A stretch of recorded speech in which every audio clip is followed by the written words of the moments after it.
Good morning, peeps, family and friends, haters, enemies, and all. Welcome to another episode 8.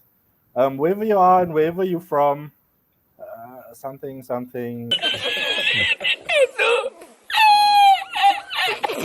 Okay, yes, I'm not the P dog. So today we've got our main man, B Rad, in the building to talk about his story. But P dog is gonna quickly hand over to him. P dog, welcome to the show. My peeps, everybody, the world, global familia, hello. I hope you're all well. Oweezy, how's the brother? Brad, how you doing? Welcome to the show, Okay, man. okay, Glad you to have guys. you on board and welcome to the center stage. Yes, absolutely. Yeah, very interesting. Great to have you on board. You have an interesting story to tell, Brad, and I think the world needs to know. That you're not the only one out there. Obviously, there's been many transplant patients out there, but it's. I think it's very informative and inspiring to hear. To go through the trauma and to the stresses of having to wait for your for your transplant, your operation, everything. Look, you can. Oweezy and myself, we know nothing about this, but we want to learn, and this is why we're here. We want to understand what is it all about. What did you go through?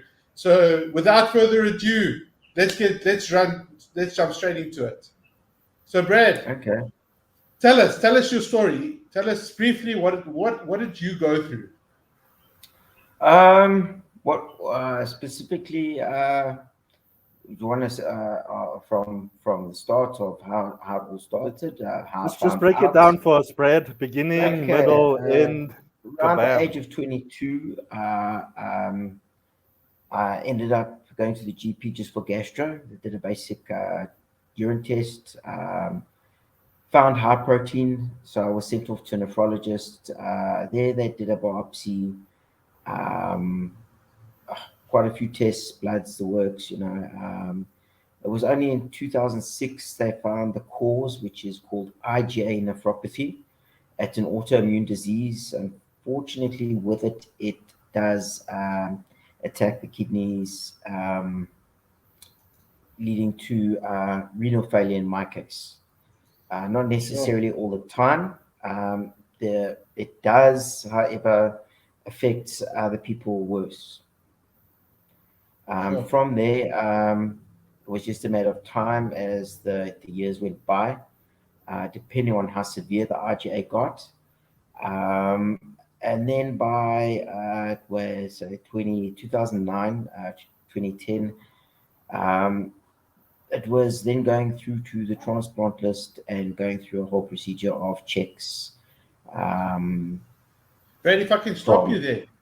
So yeah, if I could, was it like in the movies where as soon as someone, unfortunately passes, they have to, obviously if they're an organ donor, they have to obviously get those organs to the next person to whom it's been donated within a matter of minutes or hours or whatever the case may be. Do you have to be like on standby, like as soon as you get the yes. call? So as soon as I went on that list, you basically your phone is with you 24/7. It can be any time. It can be 3 a.m. They call you any time of the day or night.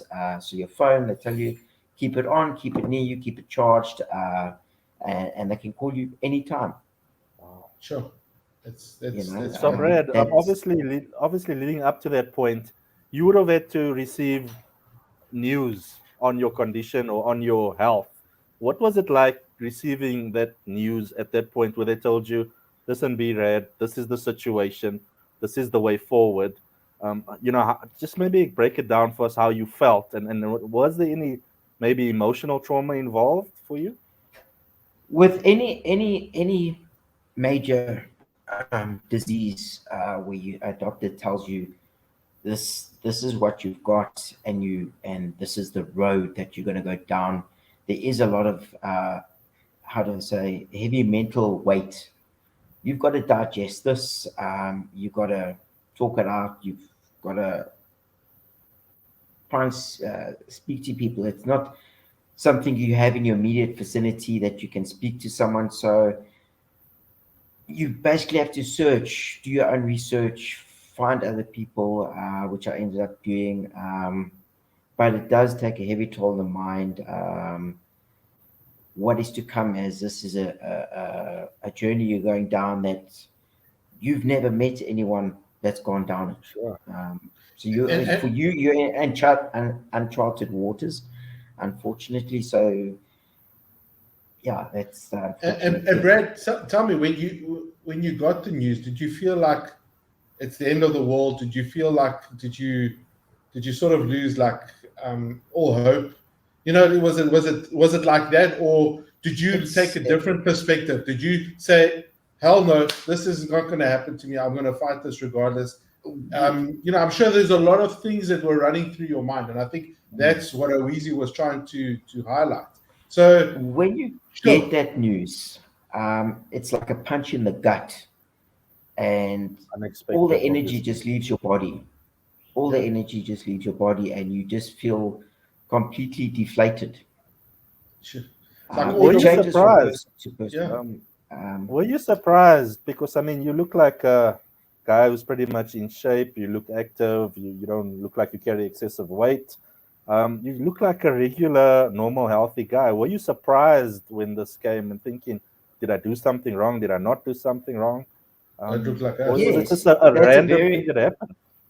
you question what have I done wrong in my life, and the thing that comes with that, as I find out, is a lot of people ask that question. So it's not uncommon to ask amongst any person with autoimmune disease or any sort of chronic disease, what have they done wrong? So it's not an unusual question to ask yourself. Brad, how often do these transplants fail? I mean, that is surely not open to the public either. I'm sure. Um, you could Google and check. It changes obviously from country to country. Unfortunately, I couldn't say what percentage is failures, and it's something that people would have to go and find out for themselves, because it's also a case to case basis per person. It's not cut and dry. You walk in and you get exactly the same results per person. Sure, sure. And is this a major surgery? I suppose any organ transplant would be, but how big a surgery is this actually? It is quite a how do I say, very major op. Um, you think you're prepared for it, but you are not, because the links that you wake up, you will go. For me, I went walking into the hospital. I woke up, got out the bed, and I dropped, because I mean they're putting a kidney in you, and so there's a lot of cutting there in the abdominal muscles. So don't expect you're gonna jump out of the bed and just Yeah, walk about. sure, There's a lot of healing to Sure. do, a lot of swelling. sure. And I see. and sorry, like maybe it's not the right question to ask, but it's something I'm curious about. Do you actually know who that kidney belonged to? Do they disclose that information, or are they not allowed to? From Is a it Poppy if a Act live related, if or it's if it's a live donor, you know who that is. If it's from a cadaver, that is unfortunately something you will never know. You don't even know if they're male or female. You do not know their age. It's something you don't get disclosed to you, and it doesn't even get disclosed to your nephrologist. sure, even the Wow, doctor? wow. That's very interesting. Birad, I think maybe something that's curious. I'm interested to know is your lifestyle before and after. Is there a significant change? Are you now doing more exercise or less, or were you always active? Did you come from an active maybe work life balance? Obviously, nutrition plays Um, a big role. Has that changed much as well for you? 19 is when I first started in the gym. Yeah, I was very health conscious. Watch what I eat, watch what I do, those sort of things. And that's why it came more of a shock to me, because I'm not really a drinker. I've never smoked in my life, so it was Really? And you're in the prime of your life. You're in the prime of your life as well. Yeah, you've Absolutely. just turned 22 and they tell you you've got a kidney disease, Sure. and that's the shocking thing is you treat your body right, and like I say, you ask, what have I done? Mm. I've treated everything right. So for years, I carried on training. That's all you can do is push through, be resilient, carry on training. Basically, before I went in for the surgery, the transplant, there was little too much that I could eat. There was, very like a handful of selections. That's it. Wow. Sure. That's crazy. But yeah, you are today. You know, you've a successful transplant, and like Owizi said, you look like you're in the element of health, which we're very glad to hear. And maybe Yes. you can give us a few pointers. We got some work of our own to get our health Absolutely. right. But that's the thing is that you don't want to have something as drastic as this to happen in your life for you to make a life changing decision. You know what I mean? I think Mm. we become so complacent, we become so used to the way things are. We like, oh, that will never happen to me. I'll live Absolutely. forever. I'm immortal.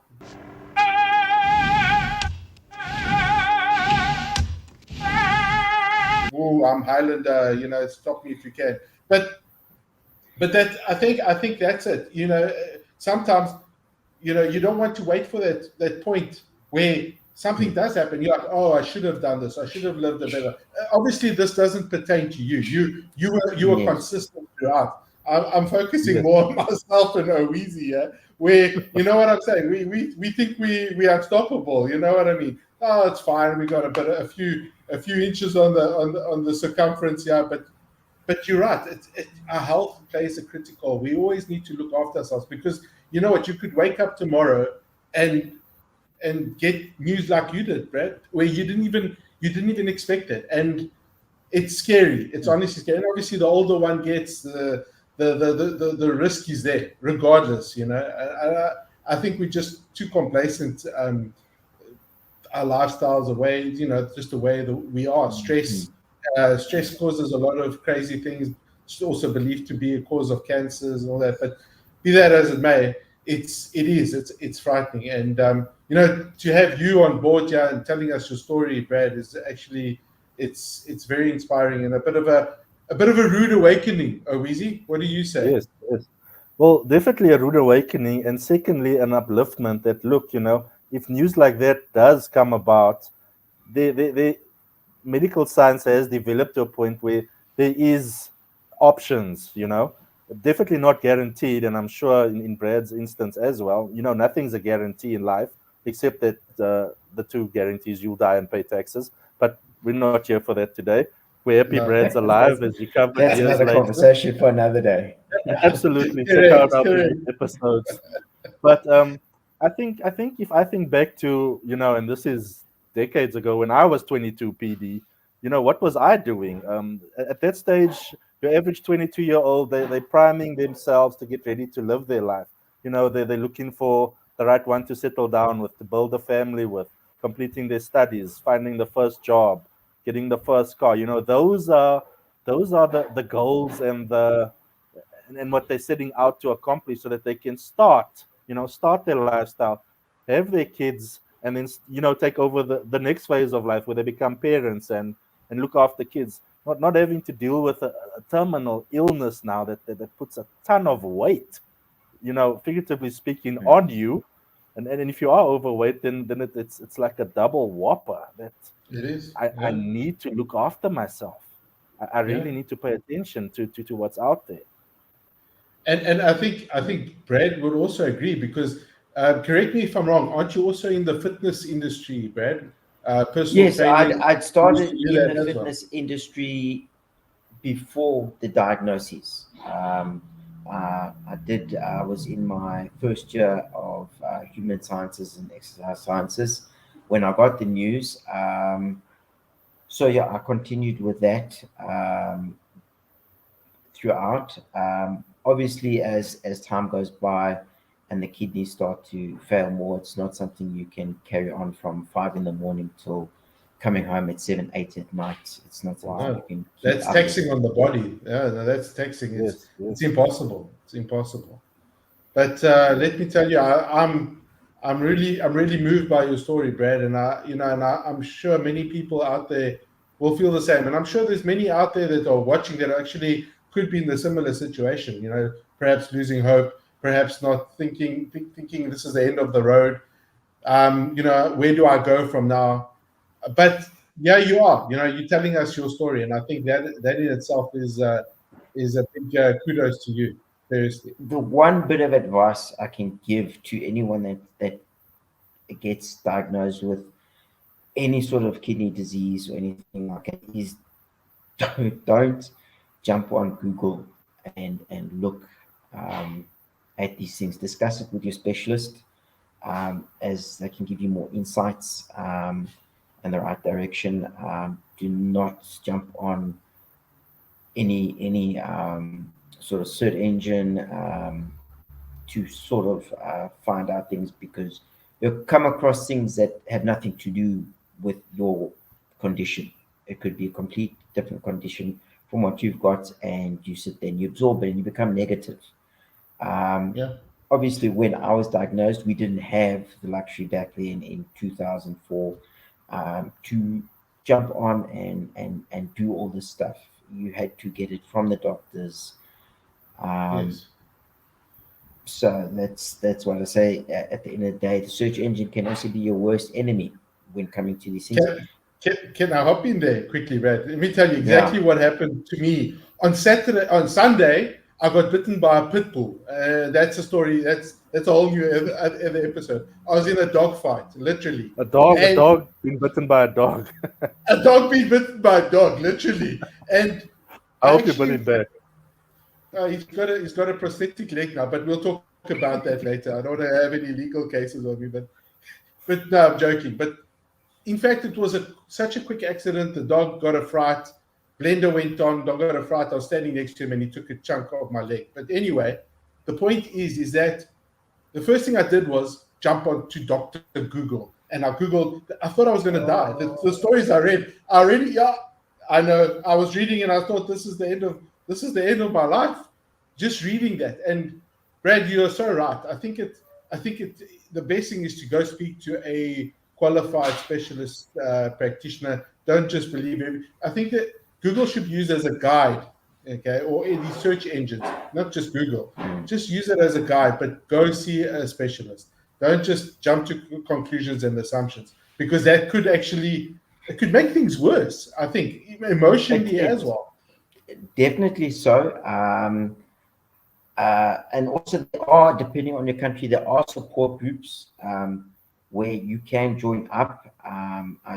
If you are going through that tough time and want to connect with someone on that level for mental health, I recommend also joining some support groups in that regard, to know that you're not alone in the fight, that you can see how other people go through it, how resilient you can be with the fight against this, and that it's not the end that I thought it would be. You know there's other people out there. You know you're not the only person that's got this, and the success stories that come with it give you that hope. And Exactly. what you very much need is that hope, to push through, be more resilient. Um, so surround yourself with that sort of thing. If you need to see someone for your mental health, whether it be a psychologist or anything like that, it is not a shame to go and see someone to discuss these things. Brad, spoken like a true champ. I think hope is what we Absolutely. need. Hope is in everyone needs hope, regardless. Yes. We need to be driven by that. And yeah, thank you, Brad. I appreciate those words and that advice. I think it's really great.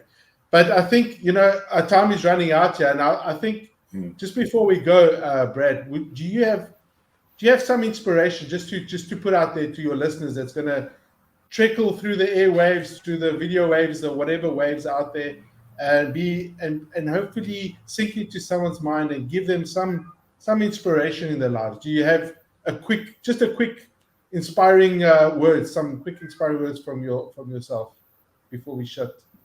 What I can tell you with this, from the age of 22, something I wasn't aware of myself and what other people picked up through this whole ordeal is the resilience I developed and pushed through, to go through the disease, to go through the transplant, to come out the other end and keep on fighting and going.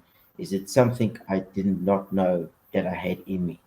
And it's something that I can say to someone, you have that in you. You just dig deep and you'll find it. That resilience to push through.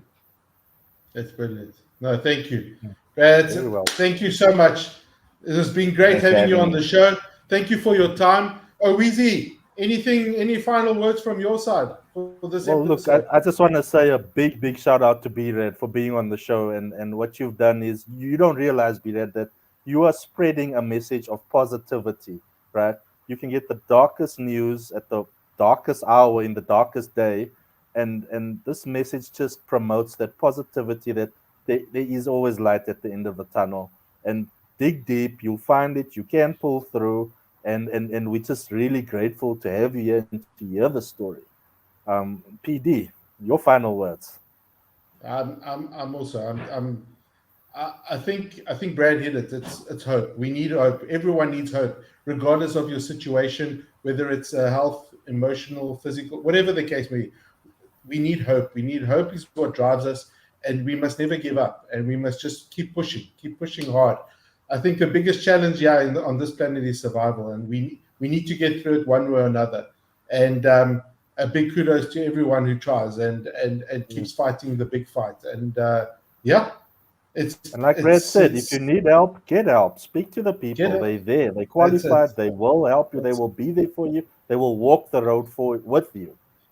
Exactly. And that's one thing you must never forget. There are people that are there to support and be there for you through the trying times. So from my side, I'm happy. I think it's been a great episode. Thank you again, Brad, for having spent your time here with us. Weezy, over to you. Thanks for having me. Yes, I just want to say thanks, peeps, for watching. Appreciate your time. You could have been anywhere in the world, but you chose to be here with us for this. Thank you, B Red. Thank you, P Dog. Always great being on the show. This is B Red, P Dog, and O Weezy saying peace out Thank, and take it easy. take it easy. 3, 2, 1.